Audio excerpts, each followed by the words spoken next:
Bienvenue sur mon podcast. Mon nom est Catherine Solaris et ici je partage avec vous mes expériences personnelles.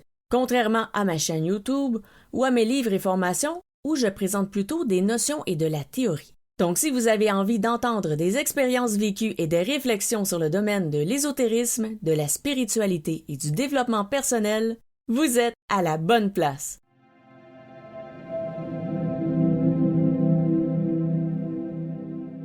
Dans cet épisode, je vais vous raconter de quelle manière on me reçoit lorsque j'entre dans une boutique ésotérique. Pas nécessairement seulement lorsque j'entre dans la boutique, mais une fois que je discute avec les employés, tout ça, les interactions que j'ai avec les gens dans les boutiques ésotériques. Alors déjà, il y en a certainement qui me connaissent en tant qu'auteur avec un E, qui a écrit des livres, donc avec un éditeur. J'en ai 4 qui a été fait avec un éditeur. Et j'en ai aussi publié moi-même avec ma maison d'édition. Donc 2 titres qui sont ésotériques et 2 titres qui sont de développement personnel. Avec l'éditeur, ce sont des titres qui sont ésotériques.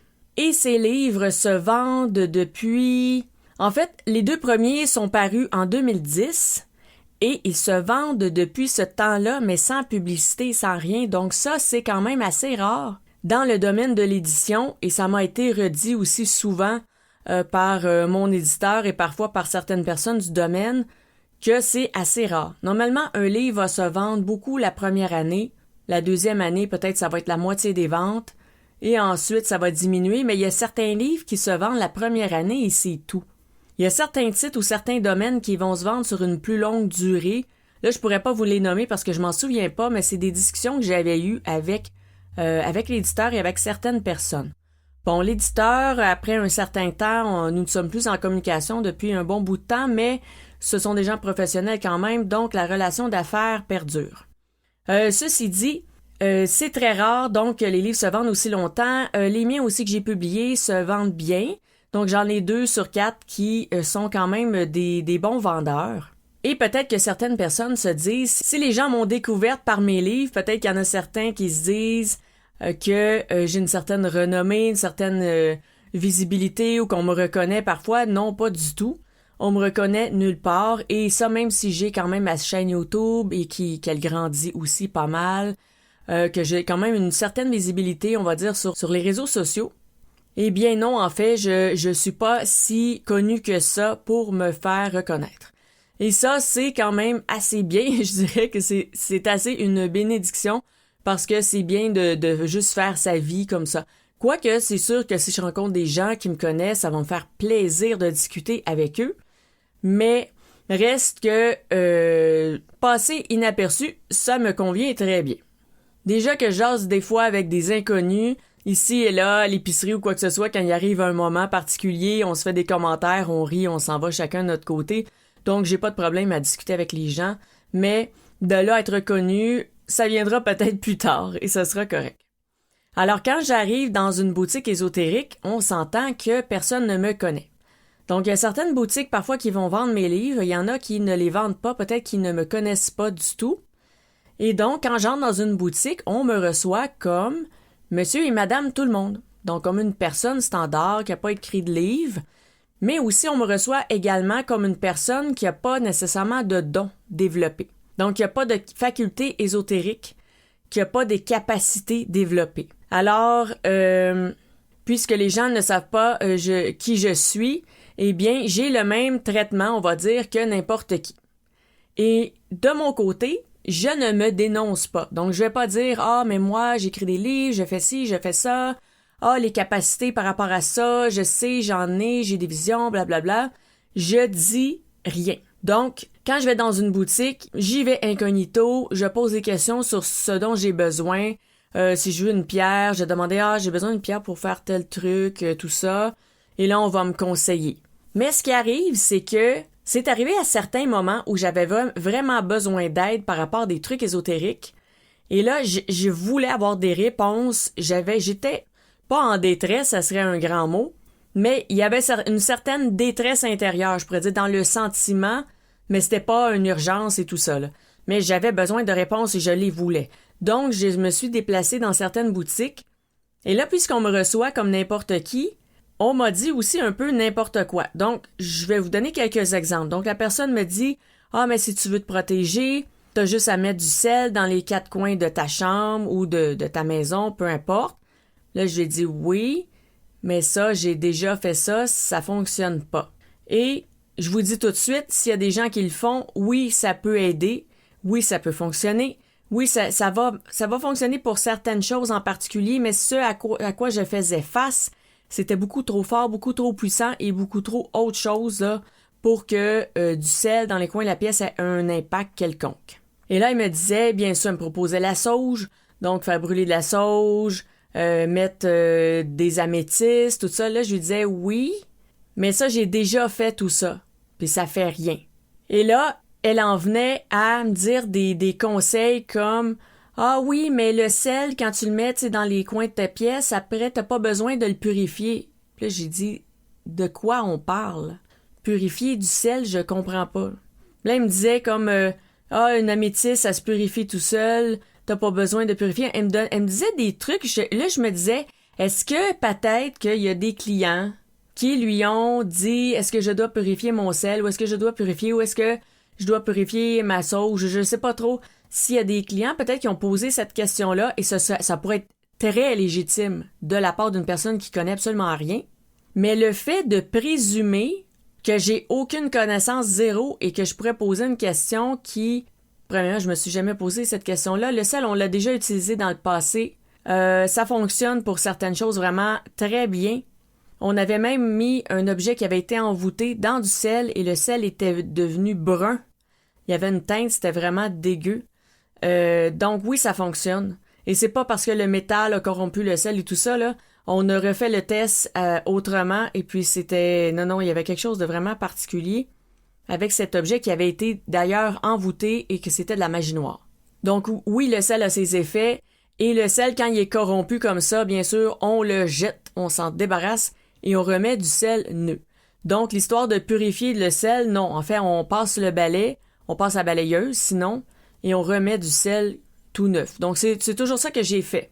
Mais elle m'expliquait des petits détails et je comprenais pas. Là, je lui disais, premièrement, je vous ai dit que ça fonctionne pas, le sel.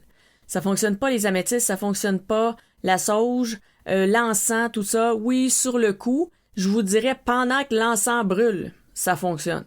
Pendant qu'il reste encore une odeur dans l'air, ça fonctionne. Mais une fois que c'est dissipé, il n'y en a plus d'effet. Du moins, il n'y avait pas d'effet à ce moment-là pour le problème que j'avais. Donc, la personne pensait vraiment que j'étais débutante et ce qui m'a un peu dérangé là-dedans, c'est pas le fait d'être débutant. On commence tous quelque part. Parfois, on part de zéro dans certains domaines et ça, c'est super parce que la personne développe un nouvel intérêt, elle a une curiosité. Ça, je trouve ça vraiment admirable de s'intéresser à de nouvelles choses et d'avoir le courage, si on veut, de commencer quelque chose de nouveau sur lequel on sait rien, parce que là, on n'est pas à l'aise. On n'est pas dans nos habitudes, on n'est pas dans nos certitudes quand on commence quelque chose de nouveau. Donc ça, c'est tout à l'honneur d'une personne qui débute dans le domaine. Mais le fait qu'elle ait présumé que j'avais zéro connaissance sur rien et même que j'aurais pu me poser des questions, à mon sens à moi, mon point de vue à moi, un peu étrange, eh bien, j'ai trouvé ça bizarre. Et là, qu'est-ce qu'elle a dit? Parce que je lui racontais des trucs. Elle m'a dit « Ah, ça, c'est relié au chakra de la base, c'est relié à la peur et tout ça. » J'ai fait « OK. » Mais là, je voyais pas tant le lien. Oui, le truc de peur, oui, parce qu'il y avait des entités qui m'attaquaient. Et pour régler le problème, parce que j'avais utilisé toutes les techniques, donc premièrement, toutes les techniques qu'elle me nommait, mais des techniques beaucoup plus avancées que ça aussi. Mais ça faisait rien. Et donc, ce que j'ai dû faire, c'est maîtriser ma peur. Mais ça, là, c'est quelque chose d'extrêmement difficile, là. C'est psychologiquement difficile, émotionnellement difficile. Ça prend un contrôle de soi, une maîtrise, une programmation, un conditionnement. C'est quelque chose qui m'a pris environ 3 ans juste à réussir à le faire, à contrôler cette peur pour bloquer les entités pour pas qu'elles puissent m'atteindre. Donc, c'était vraiment un gros travail de fond. J'ai fait des thérapies, des trucs psychologiques avec des psychologues, travailleurs sociaux, pas sur le sujet ésotérique en question, bien sûr. Eux, ils sont pas dans l'ésotérisme. On oublie ça, là. J'ai jamais nommé ce sujet-là en thérapie. J'ai juste travaillé sur moi. J'ai travaillé sur des aspects de moi et des choses que, justement, étaient liées peut-être à des craintes, à des peurs. parce que c'était le sentiment de fond que les entités utilisaient. C'était leur chemin, donc je me suis dit, OK, dans ma vie, qu'est-ce qui me fait peur? Qu'est-ce qui me trouble? Qu'est-ce qui? Et là, je suis allée faire des thérapies avec des professionnels sur ces thématiques-là. Et ça, c'était en lien avec ce qui se passait dans le domaine ésotérique, par rapport aux entités. Alors, là, elle me dit, OK, ça, la peur, c'est relié au chakra de la base. Ça veut dire que toi, dans ton incarnation, t'es venu travailler ce chakra-là. Maintenant que t'as terminé celui-là, tu vas pouvoir passer au deuxième. Puis là, elle me disait que là, il y a une progression, mais des fois que dans la vie, on n'a pas le temps de faire tous les chakras. Donc, elle dit, si jamais tu réussis à faire le deuxième, ben peut-être que tu vas revenir faire le troisième. Et je suis comme, quoi? OK, à quel point tu peux rencontrer une personne pour la première fois, tu la vois là, t'as aucune idée de ses capacités, de ses connaissances, de rien du tout. Elle m'a jamais posé de questions. Qu'est-ce que tu sais, toi?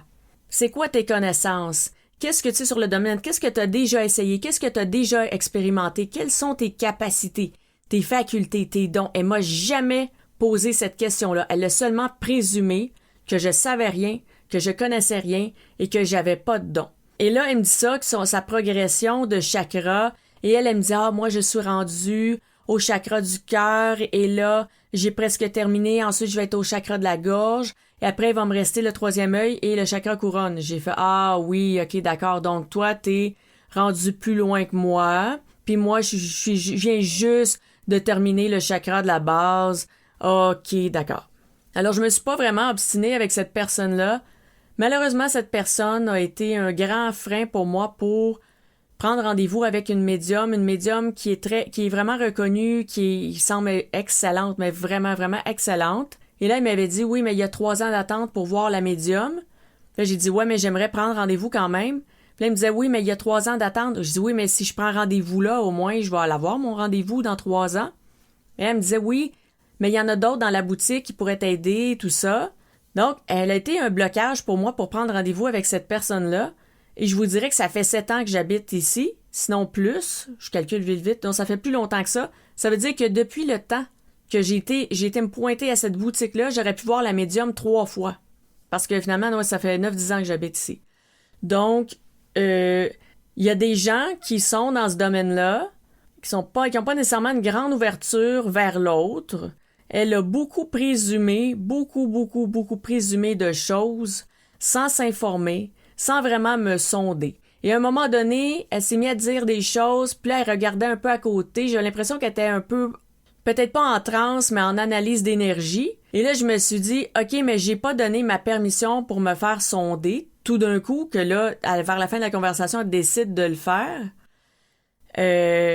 J'ai trouvé ça un peu bizarre, et ce qu'elle m'a dit, c'était vraiment des trucs hyper typiques là, que tu peux dire quasiment à n'importe qui et que ça va faire du sens pour la personne.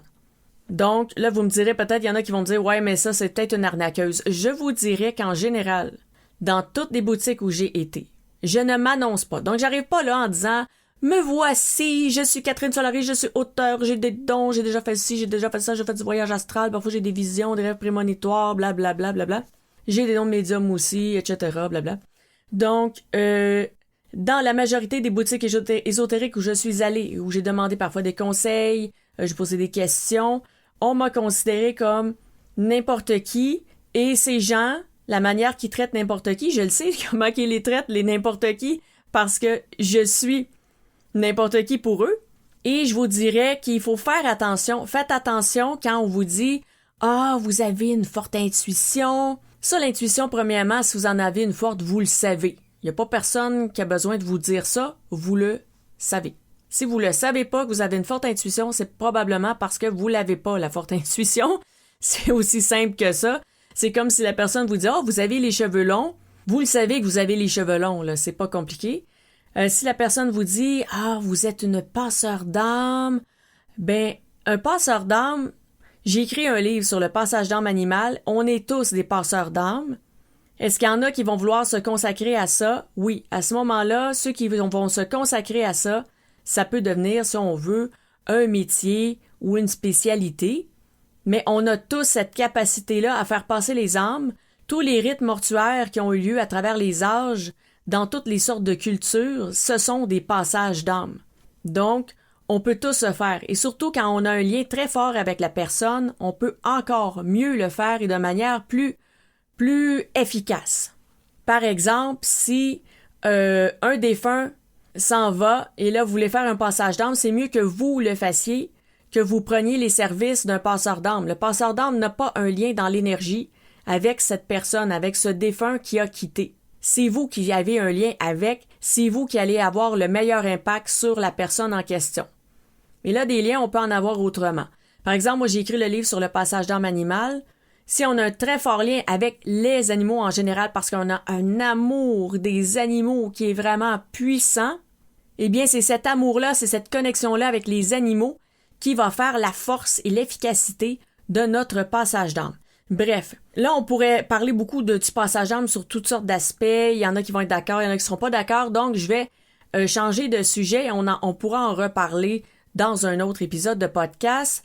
Mais voilà, si la personne aussi en boutique, elle vous dit « Ah, vous avez un don de voyance et tout ça. » Vous le savez déjà si vous avez un don de voyance. Est-ce que vous avez déjà eu des visions? Est-ce que vous avez déjà eu un rêve prémonitoire? Est-ce que...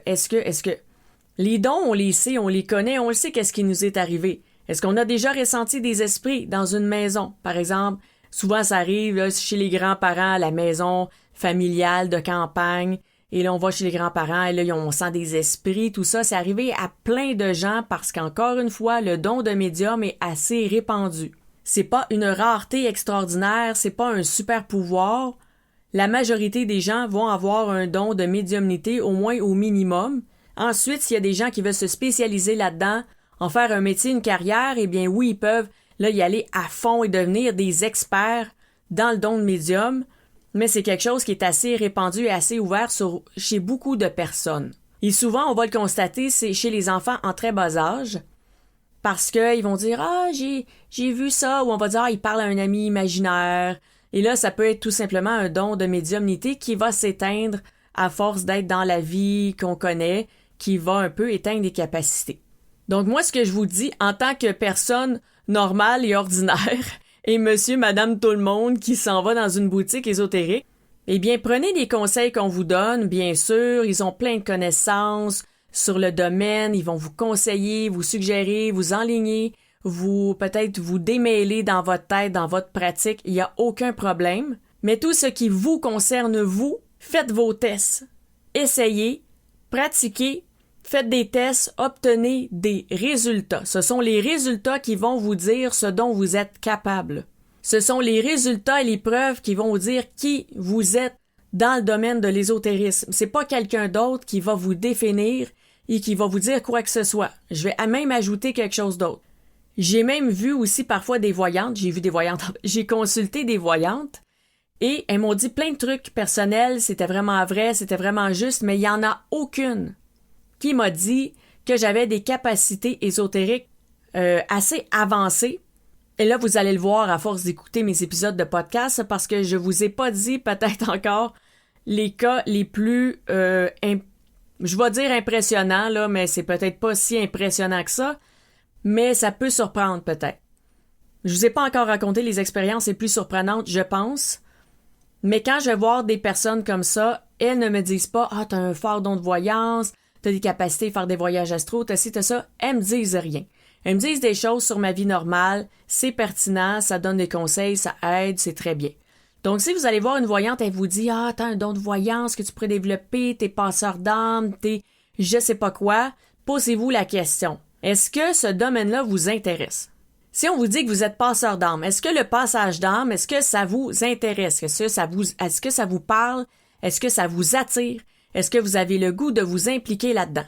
Parce que même si moi-même je suis capable d'en faire des passages d'âme, bien sûr, j'en fais pas à tout bout de champ.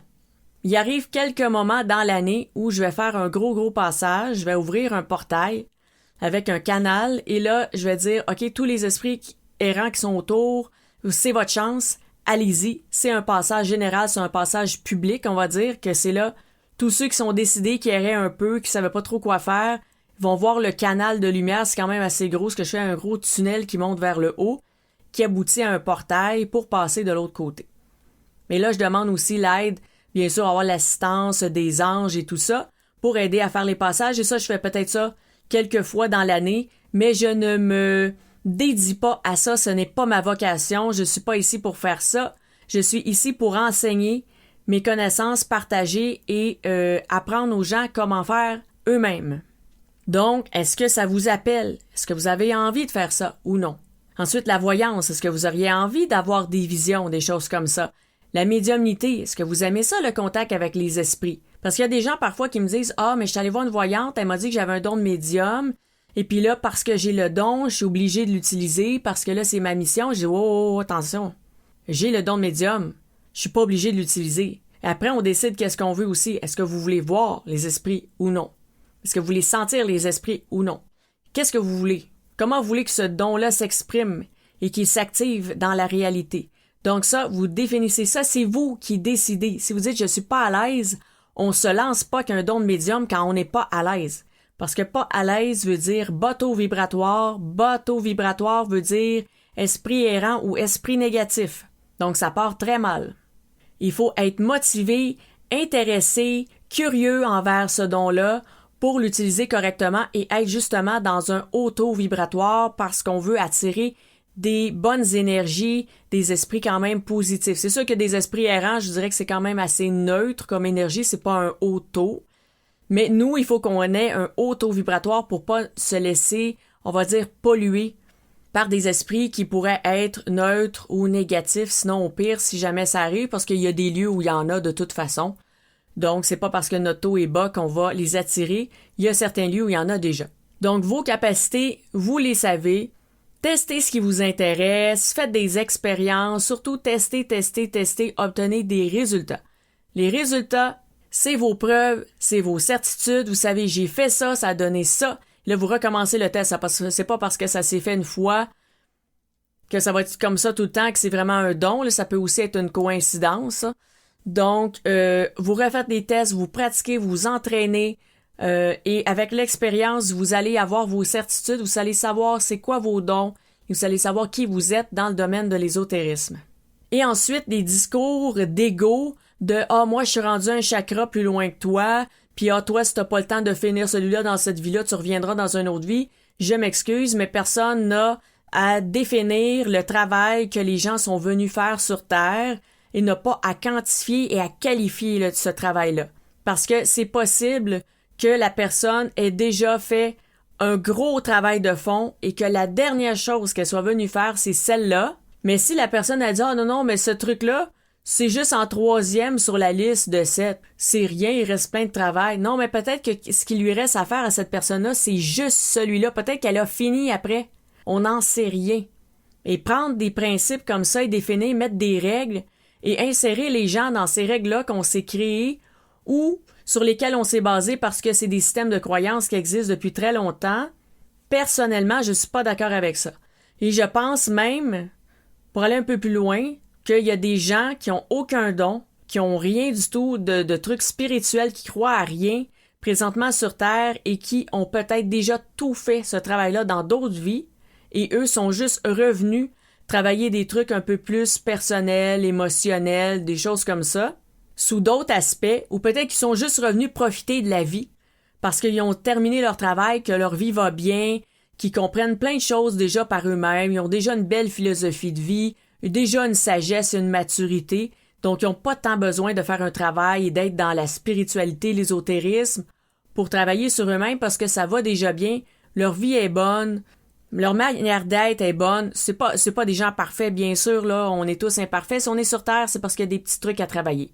Mais je pense que il y a peut-être des gens qui croient à rien et c'est pour une bonne raison, c'est parce qu'ils n'ont pas besoin de croire à ça, parce que leur travail il est déjà fait, il est déjà terminé, ils sont là pour autre chose. Donc, commencer à juger les gens sur leur évolution spirituelle, pour moi, c'est tomber dans l'ego spirituel et ça va être un bon épisode de podcast parce que je vais vous en reparler. Soit je ferai un épisode de podcast sur l'ego spirituel ou je ferai un live sinon si j'ai vraiment beaucoup de choses à dire et que j'aimerais aussi avoir vos avis là-dessus. Donc, ce sera à suivre. Alors, pour ce qui est de, justement, l'accueil dans les boutiques ésotériques, sachez que même si j'ai plein de capacités, plein de dons, tout ça, on m'accueille comme quelqu'un de normal et l'accueil comme quelqu'un de normal est souvent un petit peu condescendant. Donc, Là, s'il y a des gens de boutique qui m'écoutent, qui sont fâchés, je m'en excuse, j'ai peut-être pas été dans votre boutique. Tout simplement. Peut-être que vous, votre approche est d'égal à égal, mais ce que je constate très fortement dans le domaine de la spiritualité, c'est qu'il y a des niveaux. Les gens se donnent des niveaux. Et avant, j'avais un forum et un site web qui était très, très actif. Et quand il y avait quelqu'un qui arrivait comme ça sur le forum en disant « Ah, moi, j'ai beaucoup de connaissances », puis là, elle me dévoilait ses connaissances, je sais ci, je sais ça, pour me prouver un peu qu'elle était à mon niveau à moi et non pas au niveau de mes visiteurs. Je vous garantis que ça durait pas longtemps, que cette personne-là, au bout de quelques semaines, elle était out. Bye bye. Ciao. Parce que si tu te considères pas comme un humain normal, ton évolution personnelle, ton travail de fond, ton travail spirituel, tu ne le feras pas et nous, on est là pour progresser et évoluer.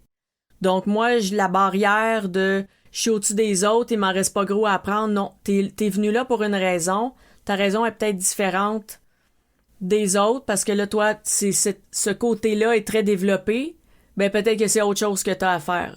Donc, tu peux pas te considérer supérieur aux gens qui ont moins de connaissances que toi en ésotérisme parce que dans d'autres domaines, il y a des gens qui en savent beaucoup plus que toi. Il y a toujours quelqu'un qui en sait plus que nous, il y a toujours quelqu'un qui en sait moins que nous. Donc, moi, je me situe au milieu. Et avec toute humilité, je partage mes connaissances pour ceux que ça les intéresse et ceux que ça les intéresse pas parce que des fois, il y a des petits commentaires négatifs dans les commentaires. Eh bien ça, qui passent leur chemin. Là, je suis pas là pour eux. Mais ceux que ça les intéresse, tant mieux, je suis là pour partager. Alors, tout ça pour dire que ne prenez pas ce que les gens disent de vous pour la vérité. Faites votre vérité. Apprenez à vous connaître. Apprenez à connaître vos dons. Si on vous conseille des choses en ésotérisme, faites le tour. Maintenant, là, on a Internet. Il y en a des sites. Il y en a de l'information. Il y a des livres aussi. Faites le tour et vérifiez. Si on vous dit, par exemple, dans un soin énergétique, « Ah, mais t'as pas le choix, faut vraiment que tu fasses ça comme ça, sinon ça fonctionne pas. » Ben, premièrement, moi, la première chose que je fais, c'est que je le teste. Est-ce que ça fonctionne ou pas? Je l'essaye. Je vois qu'est-ce que ça donne par moi-même. That's it. Ensuite, si vous dites « Ouais, je suis pas vraiment à l'aise avec le conseil qu'on m'a donné », voilà. Là, vous allez chercher de l'information ailleurs. Vous faites un tour d'Internet, vous allez regarder des chaînes YouTube comme justement la mienne, où je donne de l'info, vous confirmez, vous vérifiez des trucs, et là, vous essayez, parce que tout le monde a une pratique différente, on est tous différents, et ça va pas les mêmes techniques, les mêmes méthodes vont pas fonctionner pour tout le monde de la même façon. Il y en a que la méthode 1 va fonctionner super bien et l'autre pas du tout, et l'autre, ça va être une deuxième méthode. Donc, méthode 2 va pas fonctionner pour le premier, mais bien pour l'autre personne, et ainsi de suite. Puis là, on peut en mettre des chiffres là, pour différentes méthodes. Donc, ce qu'on vous dit en boutique ésotérique, moi, je me dis, si vous allez là acheter des chandelles, vous voulez savoir quelle couleur, ils vont vous dire exactement la bonne couleur. Si vous voulez acheter des pierres, ils vont vous conseiller sur les bonnes pierres à utiliser, tout ça. Donc, ils sont de bons conseils, il n'y a pas de problème, là, je suis pas en train de dire ça, c'est plus sur les commentaires personnels, les dons qu'ils vont vous dire que vous avez, et surtout les critiques ou les commentaires sur votre évolution. Et des fois, il y en a qui vont faire l'inverse, ils vont vous booster en vous disant « Ah oui, vous êtes très avancé dans votre évolution, tout ça. » C'est vous qui savez ça, là, vous savez comment vous vous sentez à l'intérieur. Donc, voilà.